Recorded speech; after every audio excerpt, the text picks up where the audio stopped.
Los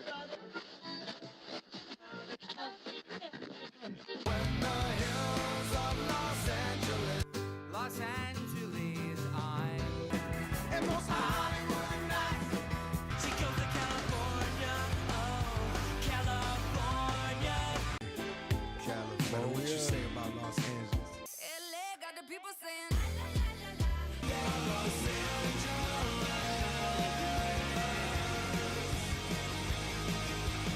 You're listening to Corner of the Galaxy on cornerofthegalaxy.com.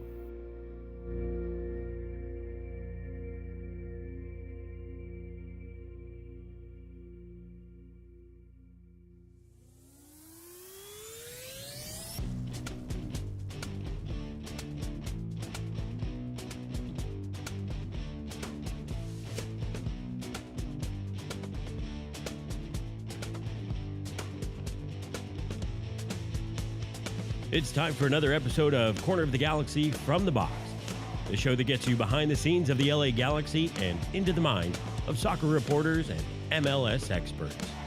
Your hosts for the day are Corner of the Galaxy's Josh Guesman and LA Times soccer reporter Kevin Baxter. Let's start the show.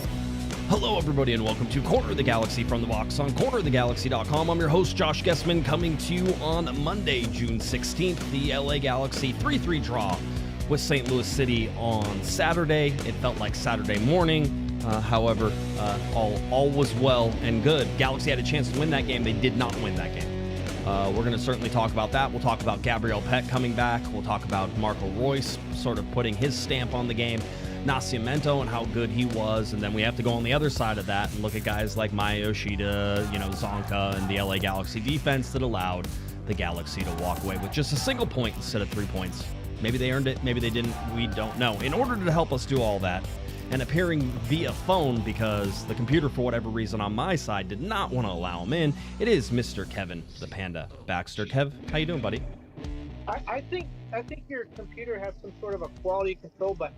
That's why I couldn't get in. Yeah, you would not be wrong with that. It knew already. But don't worry, we have the catfish picture of you up there. You're looking at least 20 to 30 years younger than I imagine that you are, and so you'll be all set in there for that. But just a weird weekend, a weird game weekend, a weird all sorts of stuff. A busy weekend for a lot of people too. So what'd you think of everything that happened over the weekend? Well, first of all, I'm not going to be able to see any of the cool Corner of the Galaxy graphics you put up, so you're going to have to talk me through some of these. I had to go to the Mexico game at SoFi Stadium while the Galaxy was playing. I had to drive there, so I heard the at least the end of the game. I heard almost all the second half and the end of the game on the radio on Sirius XM, and so I was listening to the St. Louis broadcasters, and man, the call of the tying goal may have in stoppage time may have been the funniest thing I've ever heard in my life. This is just a game between two teams that aren't going anywhere. And, I know that there was some excitement and all that kind of stuff, but it wasn't like a World Cup final. This announcer completely lost his mind, was screaming, was shouting. You couldn't understand anything he said. At one point, it sounded like he was crying. And his sort of cohort there his side buddy had to sort of step in and take over for a few minutes. I think the guy hyperventilated. He might have passed out. I'm not sure. But it was hilarious. Before we get too far into it, I know that you and Eric had your kind of say on the Galaxy's silence on the immigration thing. And right. I want a minute or two for mine. Yep. Because I didn't get a chance. The Galaxy, the only two teams in Southern California that have spoken up so far have been Angel City and LAFC. The Kings, the Lakers, the Dodgers, everybody's been silent on this.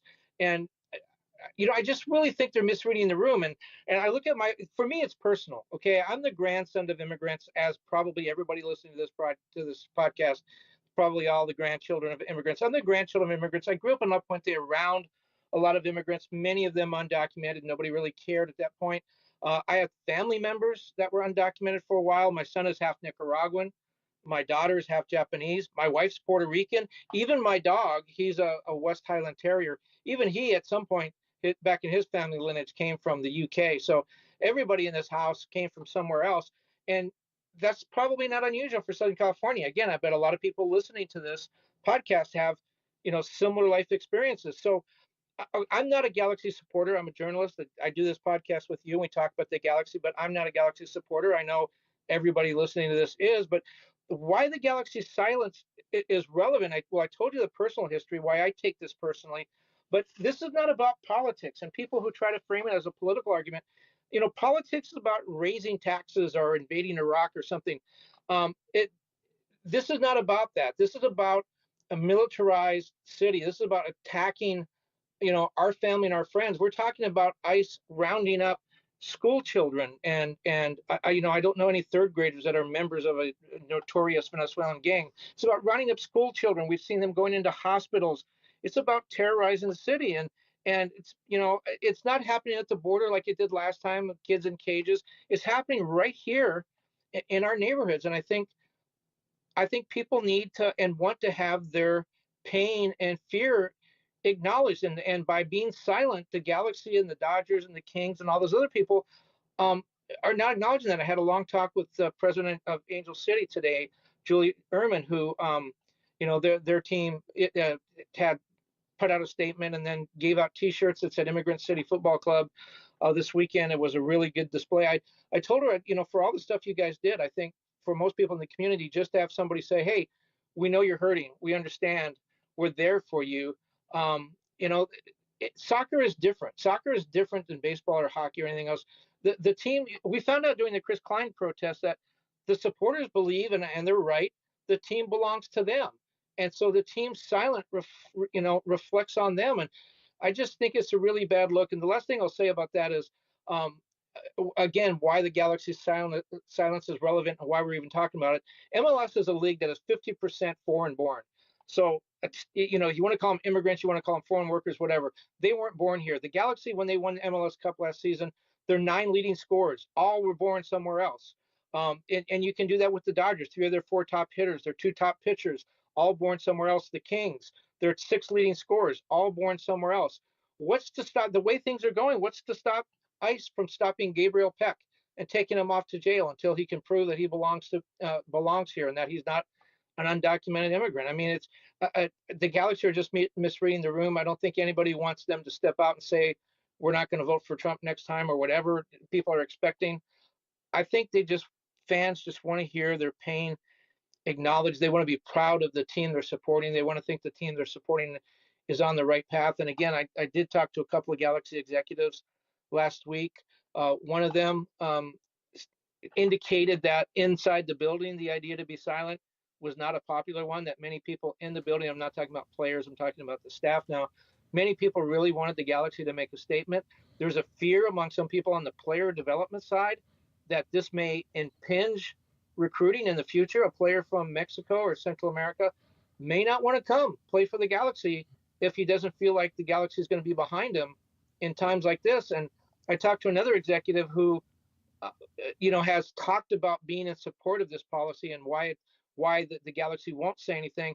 But as he was talking, I was looking into his eyes, and he didn't believe what he was saying. So I think this is a contentious issue, for better or worse, however you want to take this. I think this is a contentious issue in the building too. I don't think a lot of people that work for the Galaxy are happy with this. So anyway, thanks for letting me get that off my chest. That's my 2 cents worth. And I know that you and Eric already talked about this, and I'm sure that you guys probably are feeling similar to the way I'm feeling. Yeah, I mean, taking it back to the Galaxy and just looking at what could possibly come, from that. Again, we'll see if there's any repercussions from not saying something, whether or not that affects recruiting, whether or not that affects things. It's certainly something we'll watch. I've talked to a handful of players. There are certainly mixed feelings, I think, in a lot of different ways on that. But you are seeing some players, especially somebody like Diego Fagundes, who has been putting stuff out there on Instagram and certainly having his say with, as somebody said, without saying too much, he's saying it all. So, there's ways, certainly, if you're looking for the LA Galaxy and some of the leaders on this team and you want to pay attention, some of those guys are certainly doing stuff. So we'll take a look at that. Going back to the St. Louis game, I did not see how MLS reacted because I said I wanted to see how MLS was going to react across the entire slate of games that was going to take place on Saturday. I think Nashville had something, if I remember correctly, during their game that they showed some protest stuff. Largely, though, not a lot of protest stuff. And again, I think that perhaps there is a league idea that they didn't want any of that at their games. And as the people who are also in charge of broadcasting their games, Kevin, they don't show a lot of that stuff, right? Well, I think Austin did something, although maybe that was an Austin old photo. Yeah, and then the Chicago team and NWSL also put out a really nice statement. But if you're looking around for soccer teams that we know of and supporters, that I'm absolutely sure did something. We got LAFC, Austin, Nashville, and then 2 NWSL teams, Chicago and Angel City. Yeah. And I'll just go back and I'll call a spade a spade. That's wrong. Your fans are hurting. For better or for worse. And this is an immigrant sport, and the immigrant community is being attacked. And again, we're not talking about taking criminals off the street. Everybody's in favor of that. We're talking about third graders. We're talking about separating hardworking mothers from their children, and we're talking about the number of legal immigrants that have been rounded up. Just caught in this heavy-handed assault on our community. If it was done in a legal way and done in a surgical way, I don't know that we'd be having this kind of problem. But again, I was at the Mexico game Saturday talking to fans. A lot of people didn't wear their Mexico jerseys. It was a much younger crowd. Fans said, "Oh, my dad, my uncle, my grandfather, they stayed home. They were afraid. We're born here. We have passports. We brought them with us." Really? You're bringing a passport to a game and you're not wearing your team shirt because you're afraid? Yeah. That's wrong. That's just wrong. We'll see what ramifications that has. One, we were sort of watching Club World Cup stuff, and then also World Cup. So we'll keep our eye on that as that sort of goes around the United States, and see what effect that has on attendance, on soccer, on all those things. I think we're going to get to watch that. Okay, here we go. Back to the LA Galaxy in St. Louis. Which is what we should be talking about, by the way. 100%, and we're going to do that. St. Louis, this is a team, I said, and I think I teased in one area there, Kevin, I said, this is a team, the LA Galaxy had a chance to do something they had never done before when playing St. Louis, and that was beat them. Because as of right now, as we're talking, the LA Galaxy have never beaten St. Louis City, and that sort of is one of those weird events. It might be the only team. Let's see, San Diego and now St. Louis, I believe, are the only teams the LA Galaxy have never beaten. Somebody should. Somebody should check that on me, but I'm pretty sure that is the case. So 2 of the newest teams, and one of the reasons that they are in that time. The 3-3 scoreline on its face, Kevin, provides, I think, a lot of movement in terms of, hey, the LA Galaxy offense is getting better. And this is the first time this year, Kevin, after doing it 13 times in 2024, this is the first time this year that the LA Galaxy have scored 3 or more goals. Wow. Yeah, I did not know that. Yeah, so trying to sort of look at this and say, hey, are the Galaxy getting better? Is there a change? Are we starting to see different things? I think we can say it's pretty easy to look and say maybe the offense is starting to click. I feel pretty confident in that. As long as Marco Reus is on the field, I feel like this offense is starting to generate chances, is starting to put balls in the back of the net, and that is something that is absolutely they have not done. And as a matter of fact, we can look at some of the stuff, but the bottom line is that the LA Galaxy are not scoring goals, and even if their goal projection sort of goes into this entire thing. So, Kevin, I'm going to show the goal projection here. The LA Galaxy right now are projected to score just 1 goal per game this year at 34 goals, right? Now, we can talk about the defensive side of things too, but 34 goals is what they are projected as of right now. 18 goals, 18 games played, 18 goals scored. So that's where you get your 34 goals in a 34-game season. But if we go and look at the LA Galaxy scoring goals, if you wanted to say 2020 was the last time they didn't surpass, let's say, 34 goals, you could try, except that they only played 22 games in 2020. So if we actually adjust that for the amount that they played, they would have scored over 40 goals, so about 41 goals. So that's not the answer. So then you would have to keep going back. The last time the LA Galaxy scored anywhere near 34 goals in a season.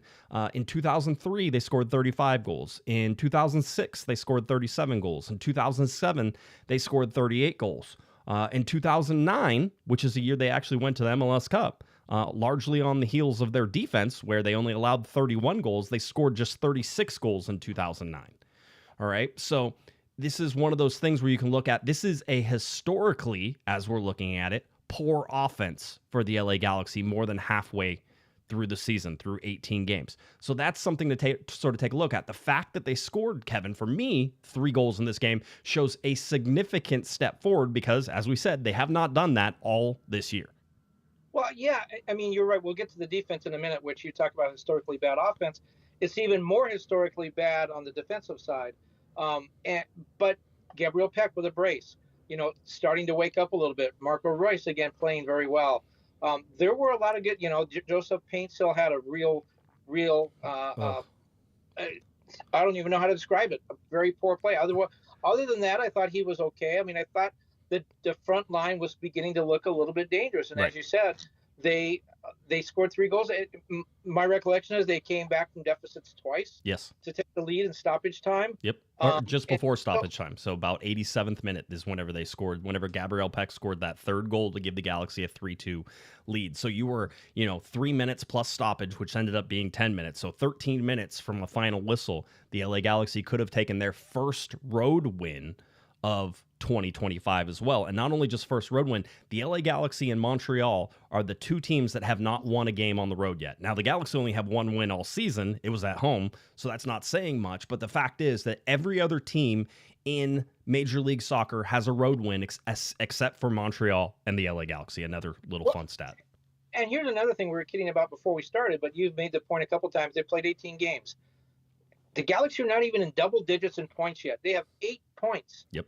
After 18 games. I mean, you almost couldn't do that if you tried.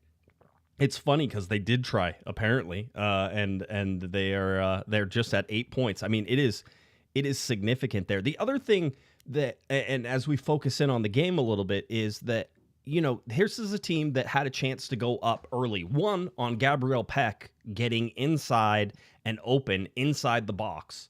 A matter of from just outside the six yard box early in the first minute. In the second minute, so I think 1 minute, 3 seconds, something like that. And he goes and he can't put the ball in the back of the net there. That would have given the LA Galaxy a lead, and it also would have given them the chance to score first. The LA Galaxy this year have now, because they allowed the first goal, have allowed the first goal 13 times this year. They are 0-9-4 whenever they allow the first goal, but 13 times the LA Galaxy have had to chase the game down. It's not a comfortable position to be in, and this is just the 4th time the Galaxy actually got a point out from being behind, right? So this is not a recipe for success. We've talked about it, ad nauseum. It's something certainly that Greg Vanney and the team acknowledge, but that part has to get better. And the bottom line is that you had Joseph Paintsil in on a wide open breakaway that should have opened the game scoring in the first one. And a lot of people are saying, oh man, he needs to take that shot. The pass was absolutely the correct spot. The bottom line is that whenever he went to pass it to Nascimento, who should have walked that ball into the goal, he overhit the pass. I was conversing with somebody close to the team on that one after the game, and it was sort of like, you either have to shoot it or you have to pass. I was fine with the pass option because he was one-on-one. The goalkeeper sort of at him. He's not, I would have liked to seen him maybe with a little more speed into the box to cause the goalkeeper to sort of make a decision. But bottom line is that pass and that layoff have to result in a goal. As a matter of fact, as the Hammer texted me, Kevin, he said, and I quote, he goes, that one didn't even count for XG. Right, which is a start because they didn't even get a shot off. There was not even an attempt on goal on that.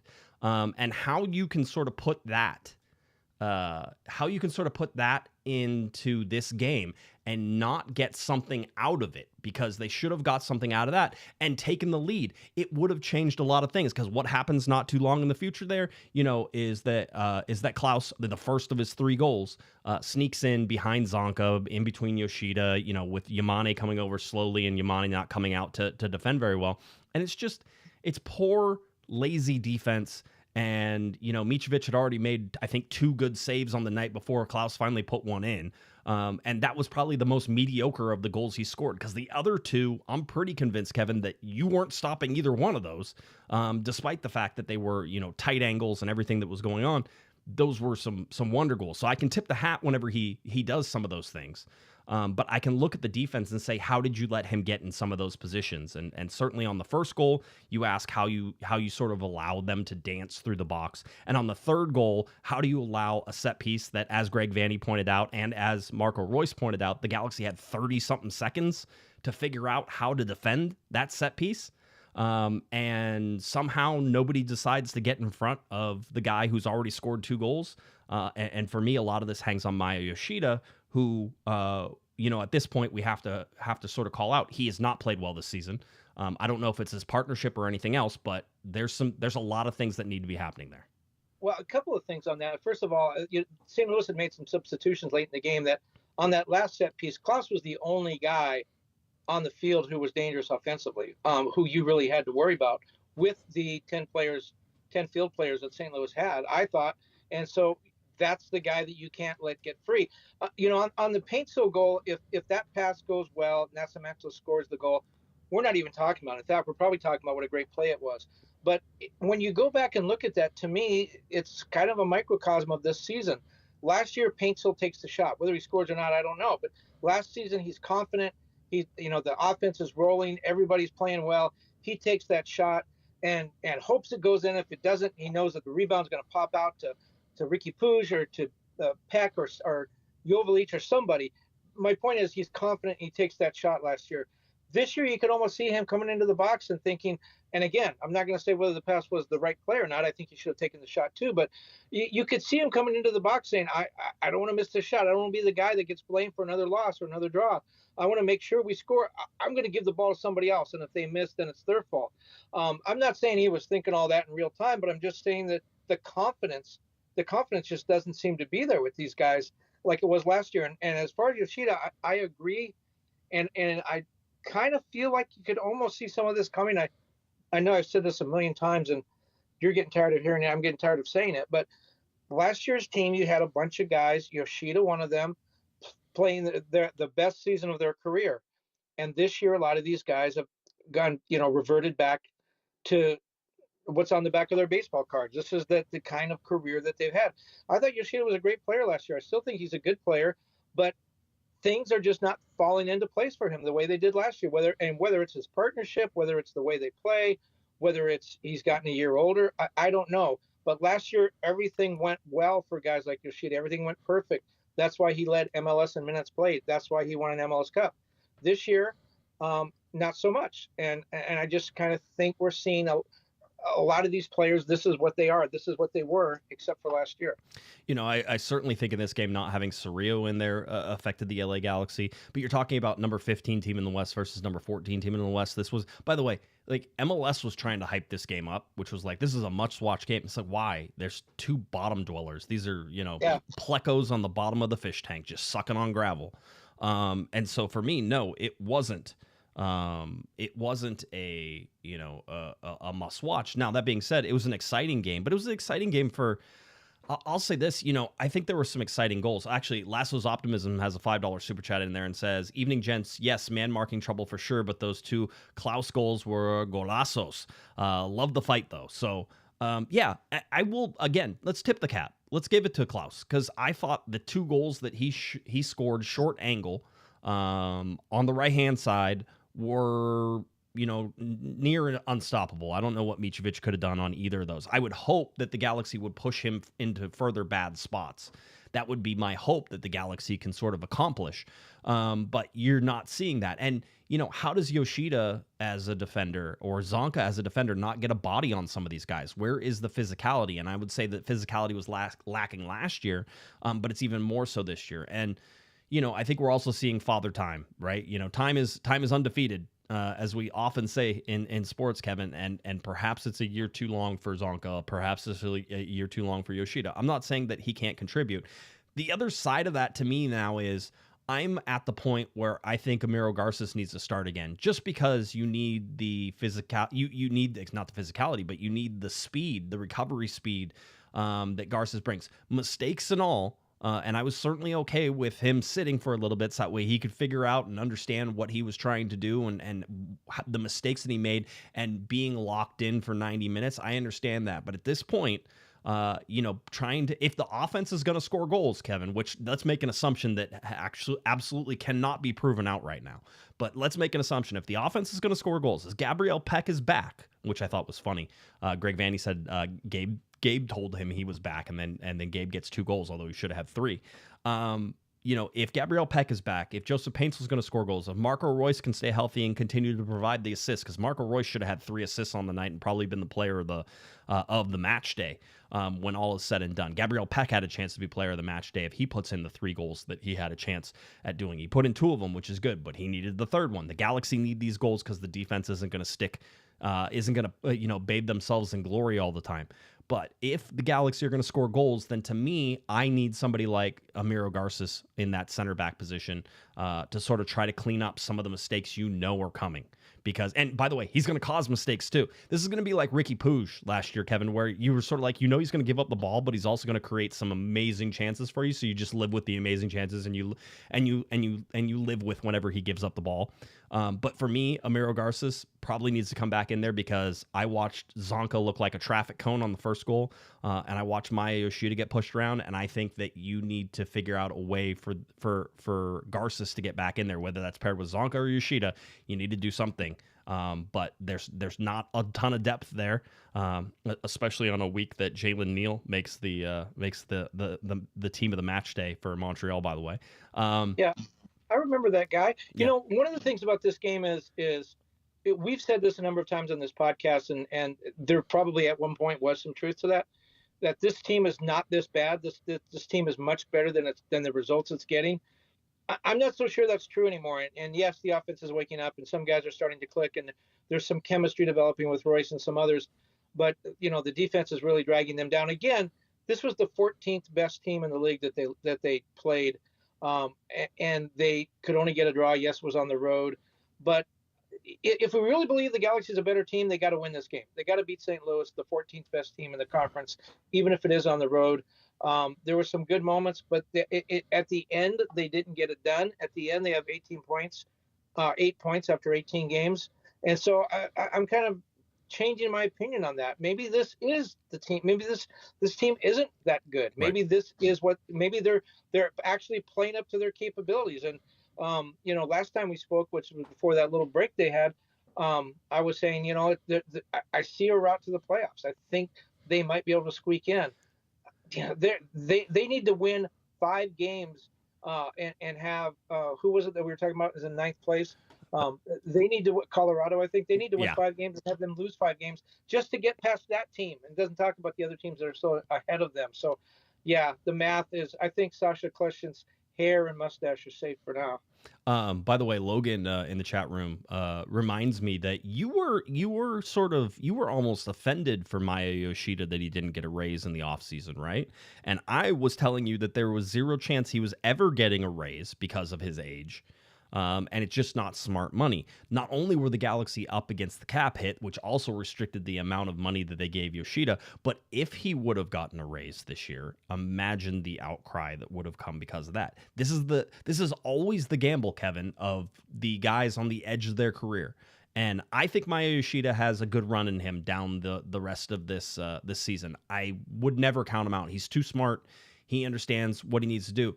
But the bottom line is that him and Zanka are looking like traffic cones out there more and more, and you can't have that from defenders who are supposed to be big physical guys. And the Galaxy aren't a big physical team, but Zanka and Yoshida are the 2 guys who are big physical guys and need to be in the scrum more, and you're not seeing that, especially on the set piece at the end. Well, yeah, I think this conversation obviously is a different conversation 18 games into this season. He led the MLS in minutes. He was the captain of a team that won the MLS Cup. He was a captain of a team that largely won, at least down the stretch. They scored a lot of goals, but the defense was really tough. He was a leader. He was the spokesperson for the team. I think there was a lot of things that he did at the end of last season that optically it looked really bad for the Galaxy to say, thanks for being the guy that got us here, defender of the year, all those things he did, right, and to take a pay cut. But this, I'm not the only one in the U.S. that feels that way. Jurgen Klinsmann used to talk about this all the time, how American athletes in every sport, and Jurgen followed basketball and football and talked a lot about athletes in other sports, how they're always paid for what they did, not for what they're doing. And I guess I fall into that camp. I thought Yoshida made a lot of money last year, but I thought cutting his salary after what he did was the wrong move. Now, when you look and say, okay, his salary's less, yeah, now he's getting paid for the performance, right, that he's putting in this year. Americans, that happens a lot. You sign a guy like Albert Pujols to a 10-year contract and he plays 5 years. You're not paying him for what you expect him to do. You're paying from him for what he did. And yeah, is American sports screwed up because of that? Yeah, but that was my thinking on Yoshida, not that he was going to go out and have another world-beating year. I kind of expected him to take a little bit of a step back just because the Galaxy were going to play different without Ricky Puig and just because he was a year older. So yeah, maybe the salary does look good now, but at the time that he signed the contract, it looked, and I know the salary cap was there because they traded guys. I understand that, but it just looked bad. The guy had done so much, and they're saying, "Thank you. Here's your ring and your smaller paycheck." Yeah.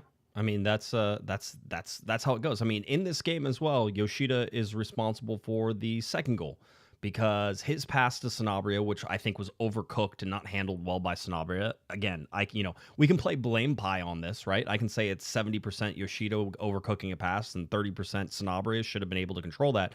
That goes down the middle. That ball gets played in behind Yoshida. He knows immediately that he's in trouble. He starts trying to get back, and that's where Klaus gets the second goal, right? So, we saw this.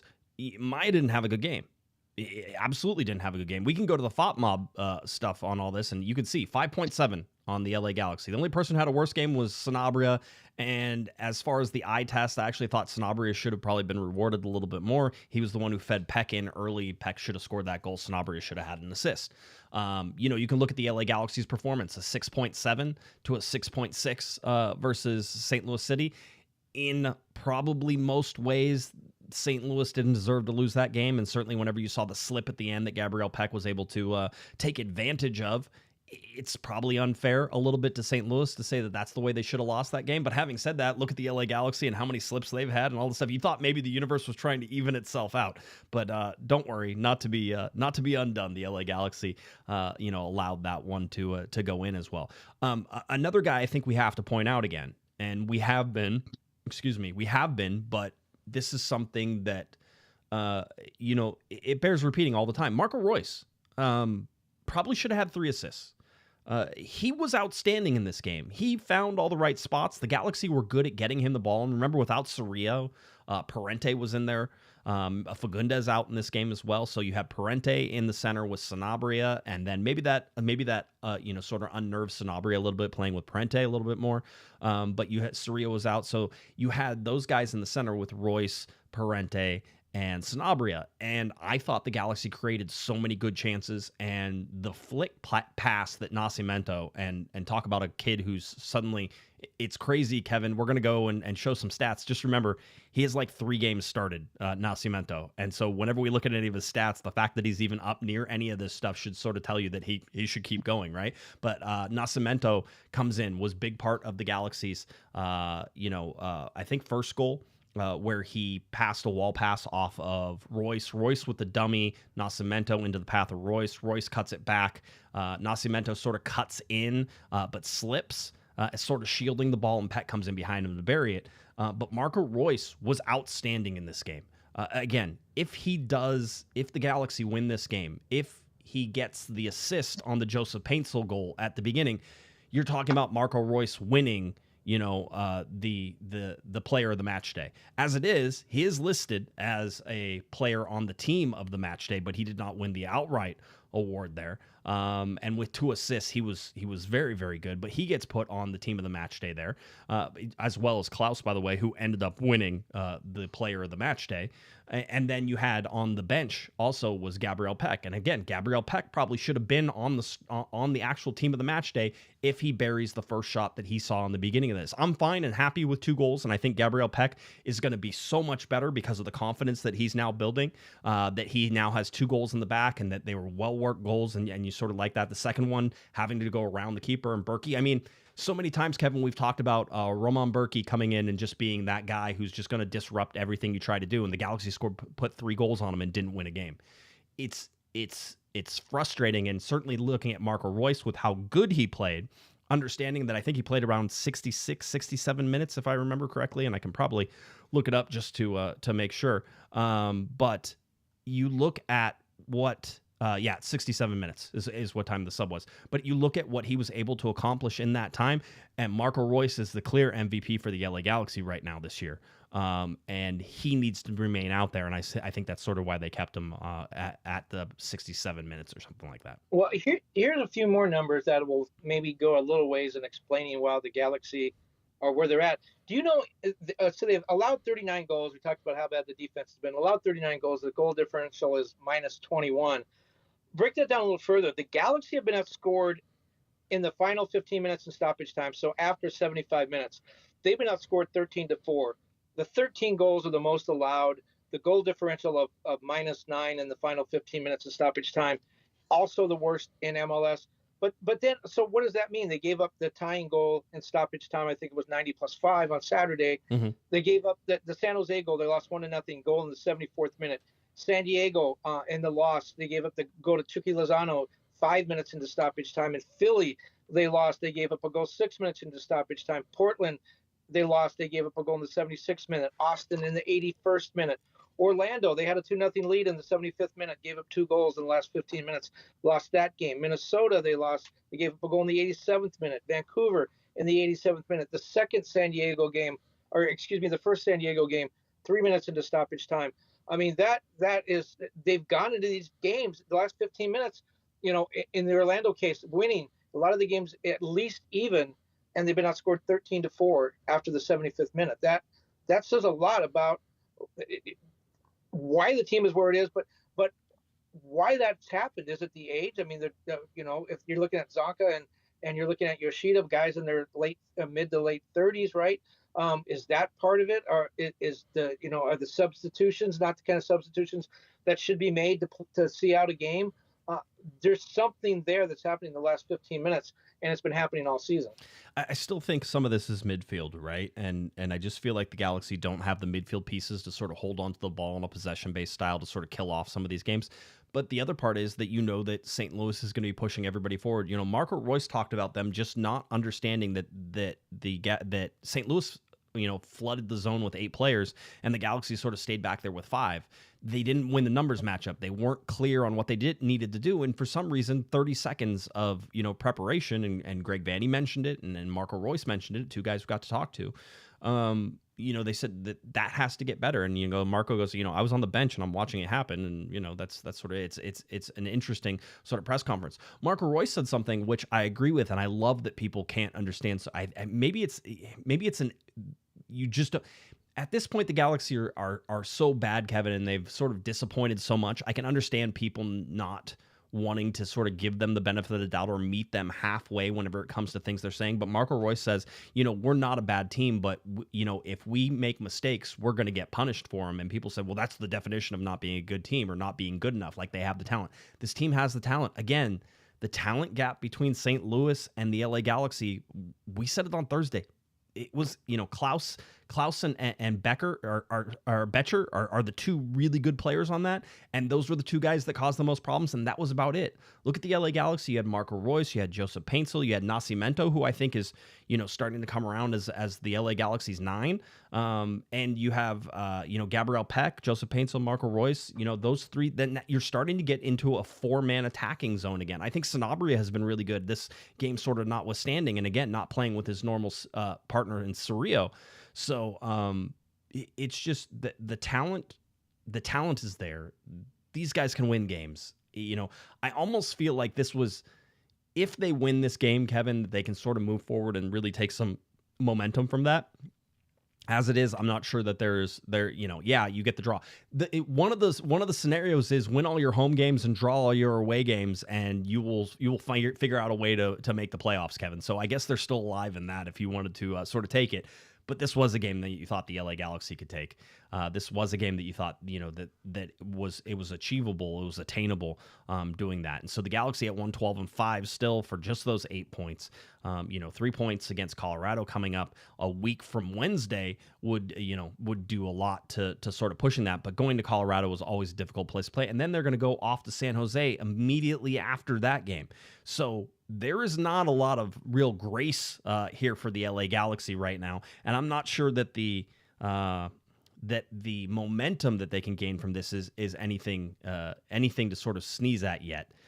There's one more thing I want to get to, but I sort of want to wrap up. Anything else on the game, Kevin? Because I have. Well, I just was thinking about something you said that this is a game that if they'd won, they could have built some momentum, and they had it, and they let it get away. Man, we have said that.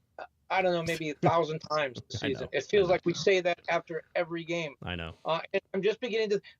I think that was true. I think it was true at the beginning of the year, and maybe you could say it's still true now. I don't think so much, but again, it just goes back to my point that maybe this team just isn't that good. Maybe the fact that it happens to them week after week after week is, that's the team that they are. It's not like, they just got some bad luck. No, that's who they are. No, I tend to agree with you. Right now, they have to wear the 15th place that they have there. Do I think they're better than some of the other teams? I think, even people who are watching it, who are largely, neutral on some of this would show that the LA Galaxy are higher in the Western Conference than their position would be. But again, Sasha Collection said it. We'll just maybe it should be on a t-shirt, Sasha. Maybe we'll work on that. But Sasha Collection said it. Eventually the standings tell the story of who you are. And right now the Galaxy are 15th and they have 8 points. And trying to get them anywhere near respectable is going to be one of the steepest climbs you've ever seen. I'll pull up the chart here. This is all the LA Galaxy seasons. Currently the LA Galaxy in 2025 are down there all by themselves, all by their lonesome. They're not even sniffing another LA Galaxy team that they can get close to, because the closest one is in 2007, where they had 14 points through 18 games. Right now they are at 8, so that is a 6-point deficit. That's 2 wins the LA Galaxy would need to get in order to get to that 14th points spot there. The other one you can sort of look at is in 2023, they had 15 points, so 7 points shy of that one. At this point last year, Kevin, the LA Galaxy had 31 points through 18 games, just in case everybody wants to reminisce a little bit. That's always nice and fun. One of the other things I want to talk about, though, and it was just something I just wanted to take a look at and sort of see where everybody else is at. When the LA Galaxy, right now as the LA Galaxy stand, Kevin, they are at 8 home games and 10 away games. We know that they are on a 3-game road trip. They have gone through that first game. So we know that when all of this is said and done, the LA Galaxy will have 8 home games and 12 road games. There are not currently, as we sit right now, there are not a lot of teams who have that type of imbalance. Okay. And it's funny because if you go through and sort of look at it, the biggest ones that you're going to see through 18 games, through 19 games, through 17, 16 games, I think it's 16 to 19 is sort of where everybody has played right now. If you go and look at that, but the biggest sort of imbalance, most of them are -2 or +2. So basically -2 means you've played 2 more away games than you have home games. Some of them are 0, right? They're exactly even. They have the same number of home games, same number of away games. Right now, the New England Revolution have a -4 home and away record, or home and away played. The New England Revolution have only played 16 games, and yet they have a -4 in there. It's not going to do the LA Galaxy a lot of good, and they're going to have to really sort of in their mind say, we have to be happy with taking points from these games. And I think maybe it's even an adjustment for some fans to sort of watch this as it goes down. But that -4, how does a club ever get, and remember, the LA Galaxy haven't missed a game or missed a week, Kevin. They've been playing this whole entire time. How does a schedule swing that far out?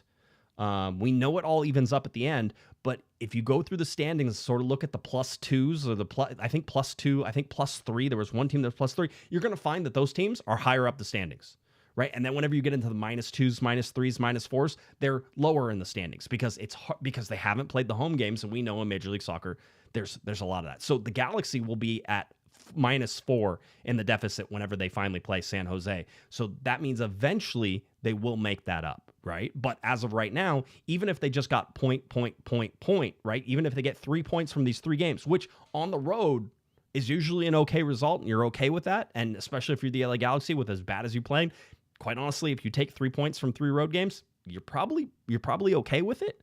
But it's going to seem like it's not much, and it's going to seem a lot worse because, again, you're not getting the home games. Not that the Galaxy have been great at home. I don't want to put that out. But I do think the schedule and how you look at it, the Galaxy have been chasing home games this entire year. So they have never had sort of the imbalance go the other way where they've had more home games than more away games. So something to watch as it goes.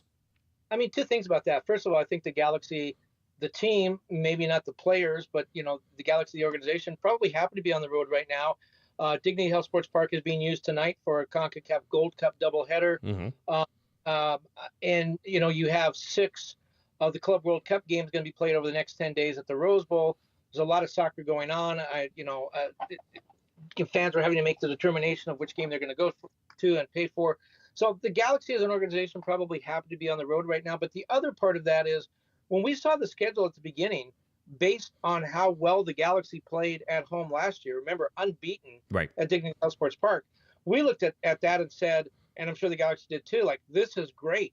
If we can just, hold serve until we get to the late part of the season where we have, an abundance of home matches, that's going to give us a huge advantage on the stretch.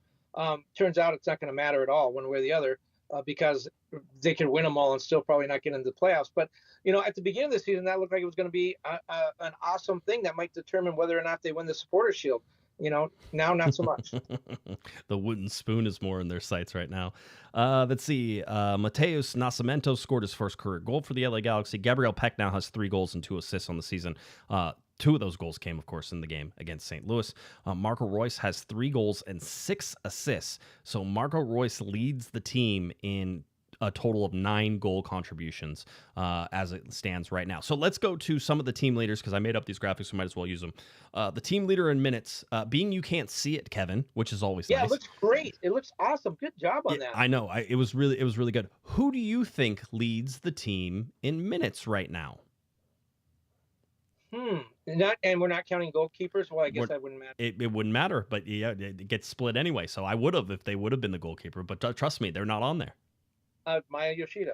He does not. So I will give you the top person is Gabriel Pec at 1,333 minutes. Right. I would not have said that because we talked about how the Galaxy offense was neutered because of so many injuries. Absolutely. So he was not there. Yeah, I will tell you 100%. One is that we know that Gabriel Pec has maintained a lot of his standard. We can actually go to the designated player setup, and as of right now, he's played 82.3% of his total available minutes. So still almost 18, 17% away from playing every minute of every game, which is considerable, right?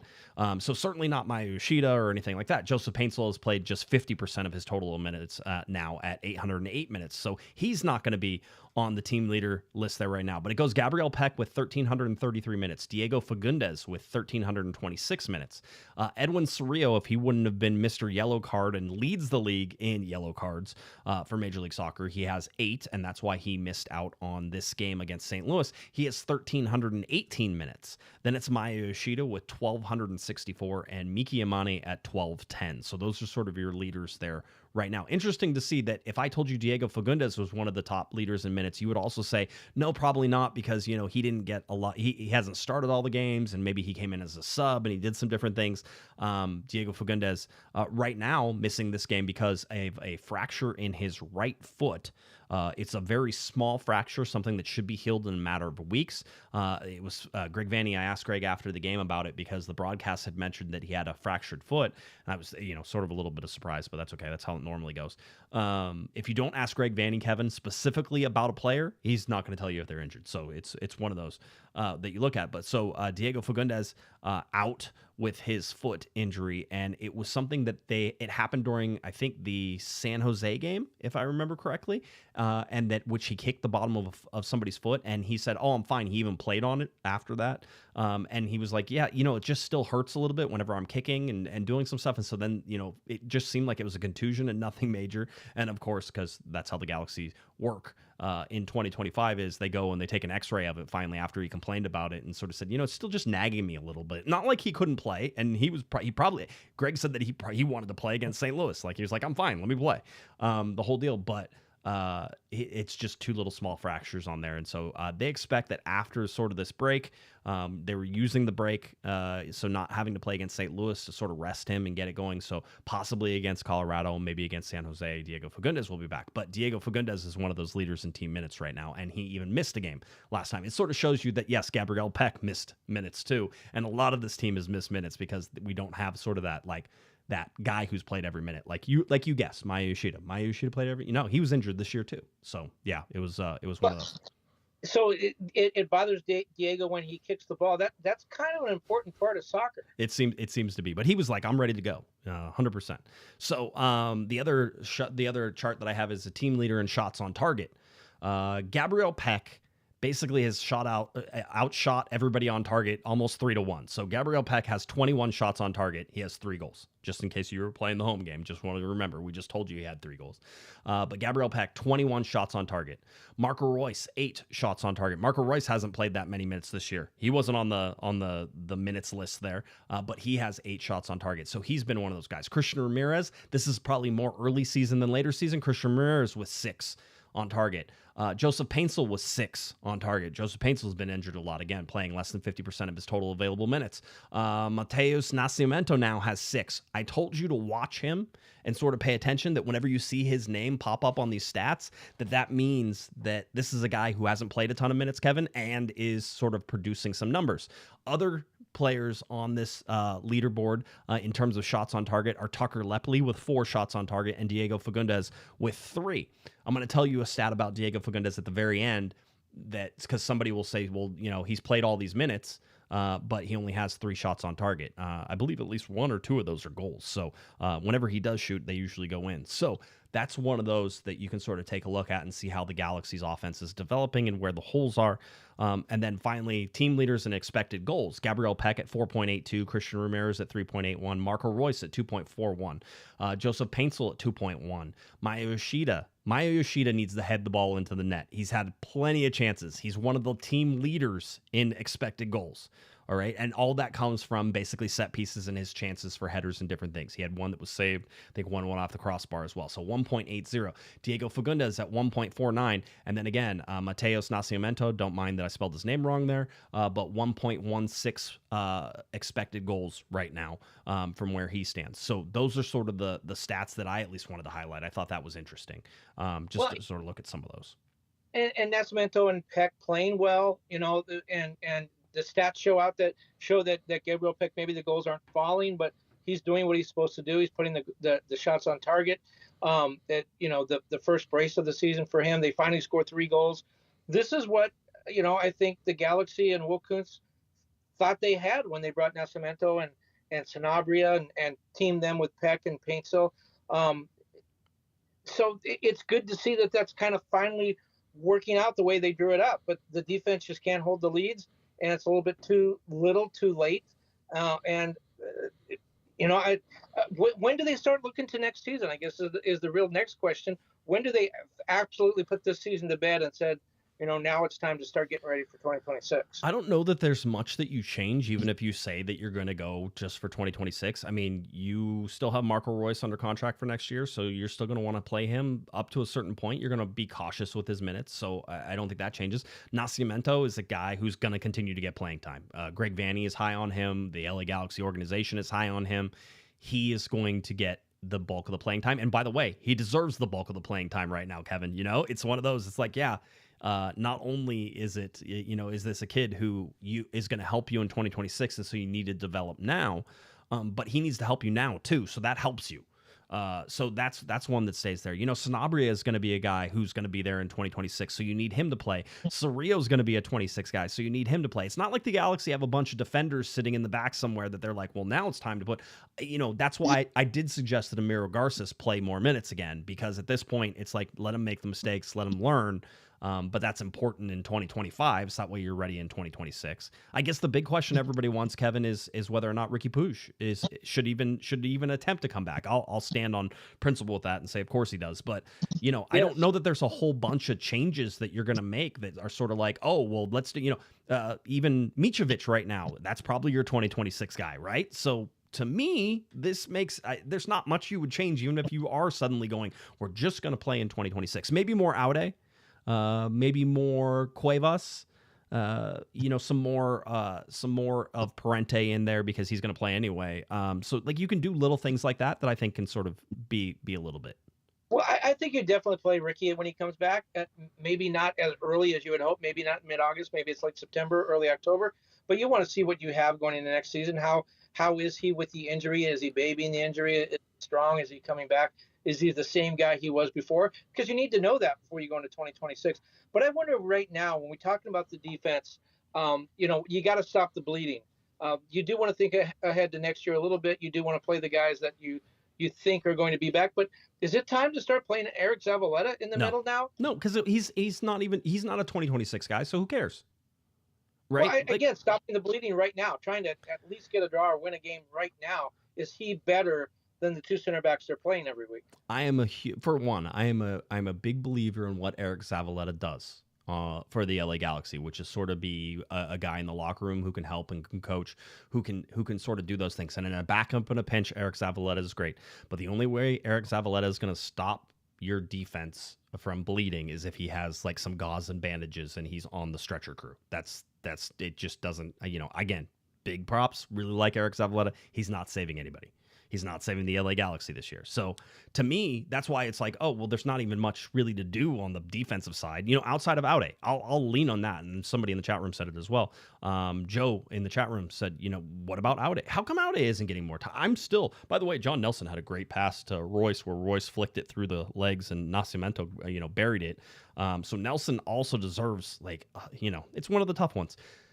If Julian Aude is your U22 player that you are trying to develop and do stuff, then I would imagine you'd want to see him play more. That would be my suggestion. Not that John Nelson has done anything to sort of not play, but at the same time, you've invested a lot of money in Julian Aude, and I think he deserves more playing time too. So that's something. The one stat I wanted to get to, which was interesting. So Marco Reus, I kind of gave it away, but if you had to guess who led the LA Galaxy in key passes, the answer would probably be Marco Reus, right? He's the one who's been creating a lot of chances and stuff like that. It is true. He is leading the LA Galaxy in key passes with 25, right? So he's certainly there. The guy who gets a lot of shtick, though, and who has certainly put in a lot of good passes and hasn't seen them finish is Diego Fagundes. Diego Fagundes also has 25 key passes for the LA Galaxy. So you're looking at guys who are creating chances. Marco Reus and Diego Fagundes. I think we sort of called that at the beginning of the season, Kevin, that they need to step up in order to play, in the spot for Ricky Puig. And both of those guys have put in 25 key passes. That's pretty big. Miki Amane, by the way, is in third place with 15 key passes. So I know Miki has been getting some stick on the interwebs and everything as well, sort of, questioning his play and everything that's going. And, certainly on the defensive side, I can look at stuff. But Miki Amane is a very important part to this offense. With 15 key passes is a pretty good indicator of what he's able to do. So you got to look at both ways. So Marco Reus, Diego Fagundes, Miki Amane, you want those guys on the field. Those are the guys who are creating your chances right now. So something to sort of keep in mind. So and speaking of goals and soccer on the interweb, anybody that saw the LAFC Chelsea game in the Club World Cup today, the first goal, Chelsea won the game 2-0. The first goal is just, you really got to try to find it. It's all over Twitter right now. It's an EPL goal against an MLS team. And anyone who thinks that maybe the MLS as a league is ready to step up and play against some of the best leagues and teams in the world on an even basis, just take a look at that goal and imagine an MLS player trying to score that way. I don't know. I found it fascinating. I'd like to know what other people think. I just thought that goal, it was like, okay, we're the EPL and you guys are the USL Championship or League One or whatever. It Right. just was. The difference between the two leagues was amazing. That doesn't mean LAFC is not going to win a game or the Galaxy couldn't have won a game in that tournament. But against Chelsea, kind of a different step up in class. It's one of those things that I've certainly seen the talk and watching the MLS teams play. Somebody said, how do you fix this? And it's like, oh, it's easy. You just increase the salary cap by $6 or $7 million. You keep the DPs exactly where they are. You phase out TAM, which is already getting phased out. You can sort of allow general allocation money in there as well, or you clear out general allocation money and just pass that into the salary cap and be like, this is also on your salary cap. And then you let teams go out there and spend the money the way that they want to do it. Because if you added 6 or 7 even $8 million more to the salary cap, just the salary cap, Kevin, not even counting your designated players and, some of the other, and the jam and, all the other stuff that you have. If you do that, I think you're going to find the quality really raised. It's about what comes off the bench too. It's about the depth and everything else there, and that's where MLS really always struggles in some of these things. And we'll see it. We'll see it again. I think whenever the MLS All Stars play Liga MX All Stars, although that's always sort of a weird one-off game. But it's just you can still see at the upper levels of the competition. You're talking about PSGs and Chelseas and some of these top tier teams throughout the world, is that you're not competing with them if you're Major League Soccer. And that's where the TAM money and JAM money and all that AM money was supposed to come in. It was originally, as it was explained to me, originally designed to address the difference between teams in CONCACAF Champions Cup, because the MLS teams would go in with their designated players, whether it was Landon Donovan or now Leo Messi or whatever. The top-end players in MLS were just as good, if not better, as the top-end players in Liga MX. The difference was when Liga MX went to the bench, they were bringing in players that were much better than the MLS players. So that JAM money and TAM money was designed to supplement the designated players by allowing teams to have players in the lineup, on the bench, on the squad that were good too, so that it wasn't just a couple of good players and a bunch of other guys that were playing a pickup game. That's worked a little bit. I mean, I think the middle of MLS rosters have gotten better. Right. But if you're going to be playing, if this Club World Cup is going to have 3 MLS teams in it every 4 years, they're going to have to fill out that roster and make sure that the roster is good, at least 1 through 11, if not 1 through 15, 1 through 18. Well, the crazy part of that, once every 4 years doing Club World Cup and doing all that, is that your teams, especially Major League Soccer, change so much year over year that you're still not getting the team that even qualified for it, sort of going in there. So there's lots of stuff. It was fun seeing some of the big crowds that have been there for the Club World Cup. It's also fun seeing some of the very small crowds from the Club World Cup. I saw the classic pro relegation guys who were out there going, see, these 2 top teams played in the United States and they got 80,000 people. That's what I'm talking about. And it's like, well, I've seen the LA Galaxy and LAFC play with 82,000 people. Like, these are one-offs. Like, a one-off does not a league make. And then I see people propping up USL as the answer to promotion and relegation. I'm like, that's also a closed system. Just that way everybody's clear. USL is a closed system, just like any sort of pro relegation that MLS would ever do would also be a closed system. So I'm not a big fan of either of those. I don't think that's what's keeping things. Like, I do think there's pressure on the LA Galaxy at the bottom of the table right now to be better than they are. Are they worried about losing hundreds of millions of dollars because they're going to get relegated? No. Sometimes that's good and sometimes that's bad. I talked about that in some ways that might be good because you can plan for the long term without having to gut or, make snap decisions. And how many times do we see it in the EPL that you fire coaches way early because you're worried about getting relegated, that you bring guys in, that you make trades that are not financially good for you, but you're trying to do something to stay up because staying up is worth so much money.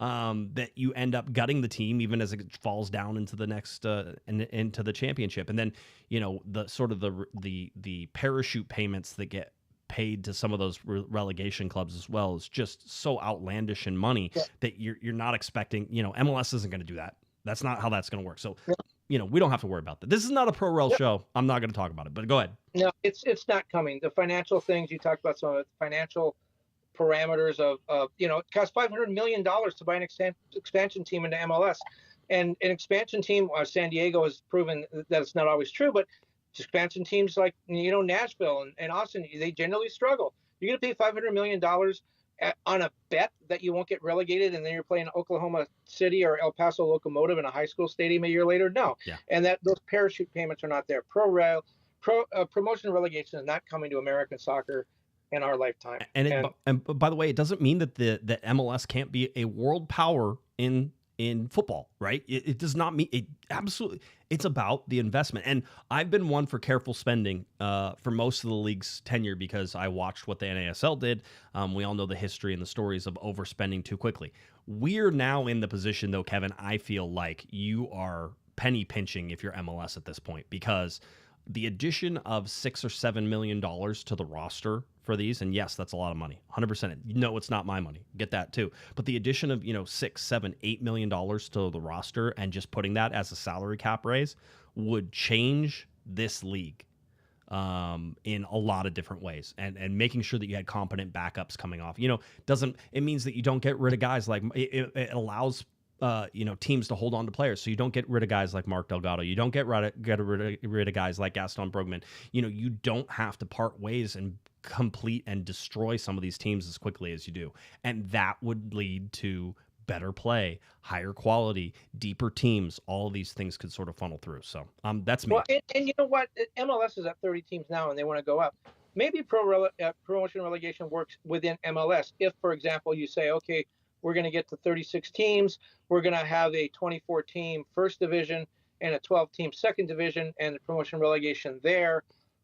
Yeah, that might work. What I don't see is the promotion relegation involving going from MLS to the USL Championship, right, and from the USL Championship down to League One. There's just too much money involved. Yeah, well, my whole thing is that no MLS owner is going to be like, yeah, it's okay if I'm in the second division of Major League Soccer. Nobody's going to want that. They're just going to keep it in one division, and it's just going to keep getting crazier, and eventually it's going to be into like three different, Western Conference, Central Conference, Eastern Conference, that type of thing. I don't love that it gets bigger all the time. It's not my favorite part of it, but for how big the United States is and how many places there are soccer teams and all this stuff, I understand the ability to still grow and absorb in that, and MLS should strike, so... I'm glad you said that conference thing, because my plan all along was you got 30 teams, make it 3 divisions. You play home and away in your division, so that's 18 games, and then you can go play teams in the other division. You could play everybody in the league. You wouldn't have home and away for everything, and then you have 3 divisions. Maybe the top 5 teams in each of those 3 divisions get in the playoffs. That's about what almost what we have now. And travel would be cut down. You wouldn't have teams flying from Miami to Seattle to play a game, at least not very often. There's some things they could do to make if they're going to continue to grow, there's some things they could do to make it better, because otherwise it's going to continue to be unwieldy. The LA Galaxy will take on the Colorado Rapids coming up on Wednesday, June 25th. That's a week from Wednesday, so still off through this week and off through this weekend, but back on June 25th, where the LA Galaxy will take on the Colorado Rapids at Dick's Sporting Goods Park. That's at altitude, and then you're going to get the LA Galaxy traveling over to Stanford Stadium, because San Jose always needs that money grab game on June 28th. So that game on the weekend there in San Jose versus the LA Galaxy. That'll end the LA Galaxy's 3-game road trip, where they'll then come home and have a 3-game homestand. They'll take on current leaders in the Western Conference, Vancouver Whitecaps. Let me see. I just want to check one more time. 37 and 35. Yeah, I figured. Okay. Just wanted to make sure they hadn't moved and nothing had changed. But current leaders in the Western Conference, which is the Vancouver Whitecaps, on July 4th. Then they'll host DC United on July 12th, and then just 4 days later, it'll be the LA Galaxy hosting Austin FC. The Galaxy will then stay in Los Angeles, because they'll be going up to LAFC on July 19th. Did I say June? I meant July for all this. July 4th, July 12th, July 16th for the LA Galaxy at Austin, July 19th, LAFC hosting the LA Galaxy in El Tráfico, and then you have July 25th, the LA Galaxy going to Houston. It's always great to play in Houston at the end of July. That's always a great place to go. And then you start getting into Leagues Cup for the LA Galaxy on July 31st, where they'll host Tijuana. So that's what we have right now for the LA Galaxy. Anything else that you sort of want to highlight before we get out of here about the Galaxy? Yes. Galaxy alumni. Damian Calhoun and I had a chance to speak to Julian Araujo after the Mexico game. He did not play in the game. He was warming up at the end. And so when we went to the Mexican press officer to ask to speak with him, we immediately expected, and we were told, that he would not be able to speak. And then we pled our case, said, look, man, the guy's a former Galaxy player. Let us talk to him. So they brought him over. He was great, as you would expect him to be. And we talked about a lot of different things. But, he's playing at Bournemouth now, in the Premier League. And so we asked him about that. I jokingly said, you leave and then the Galaxy go on and win a ring finally. And I don't know whether you knew this or not, but he was actually at that game. He said he was at the MLS Cup final, and he said he still keeps in contact with people around the team. I'm guessing not many players that he played with, but people around the team, he still keeps in contact with them and is involved in everything, or is aware of everything the Galaxy is doing. But we asked him what it's like playing in the Premier League, and he said, you've got to be 100% focused on soccer every day. Everybody's competing. Everybody wants to play. The mentality is a lot different than it is in MLS. It's crazy. He said, I've dreamt of just being at the stage and playing in the Premier League, I worked my butt off to be there. I'm happy to be there, but there's a lot of things that I need to work on, a lot of things I need to grow. So I'm really excited about the process. And he said, when you play in England, it's train, game, rest, and then start the process over again. Right. There's no room for anything else. No, it makes some sense. Always good to hear from Julian Araujo. Once a G, always a G for Julian, especially such a beloved. Do you remember when you and I were talking to his parents, like out in the parking lot before one of his first starting games? Do you remember that? Yeah, I do. And I asked about his mom is great. I asked about his mom and dad, and sort of that go back, to open some old wounds and go back to where we started the show. Julian Araujo's parents were both undocumented at one point. They're both U.S. citizens now. Other players on the team, Cuevas, Surreal, their parents were immigrants. Again, it just goes back to why don't the Galaxy make a statement and say something when a good part of the guys that helped win them their last MLS Cup are sort of among the people being affected. But yeah, and Julian's done a lot of great things, helping farm workers in the community where he grew up, Yep. Supporting them. And so it says mom and dad are still great. His dad had some health problems a while ago, but sounds like everybody's good. Good to hear. All right. The LA Galaxy will be back in action again, taking on the Colorado Rapids from Dick's Sporting Goods Park on June 25th. That's a 6:30 p.m.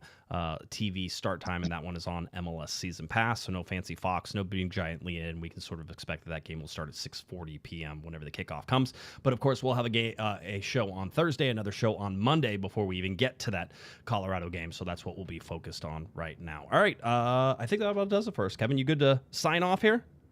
Well, that was great. No one saw me, so this is probably the best show we've had in a long time. I'm sure it was. All right, if you are looking for Mr. Kevin the Panda Baxter on any of the social media, and of course, why would you? It is at kbaxter11. You can look that up at latimes.com for all of Kevin's sports writings. You can check it out, latimes.com. I highly suggest that you do that. If you're looking for me on any of the socials, it is at Galaxy Podcast, and of course cornerofthegalaxy.com. That's where you can find us, and then head on over, of course, to Corner of the Galaxy or any of those places, YouTube, SoundCloud, Spotify, any of those places you can find us, cornerofthegalaxy.com. All right, there we go. A show on Thursday. God only knows what we'll talk about without any soccer coming up the weekend, but of course the Galaxy getting ready to play Colorado midweek of next week, so we'll get you ready slowly but surely for that game. All right, for Mr. Kevin the Panda Baxter, I'm Josh Pato Guesman, and you've been watching to Corner of the Galaxy from the Box on cornerofthegalaxy.com. Have a great one, everybody. You've been listening to the Corner of the Galaxy podcast on cornerofthegalaxy.com. You can follow the show on Twitter and Instagram at Galaxy Podcast. And be sure to check out and subscribe to iTunes, Stitcher, and Facebook by searching for Corner of the Galaxy. Fans, we thank you for listening. We ask that you be kind and courteous to your neighbors as you leave the podcast.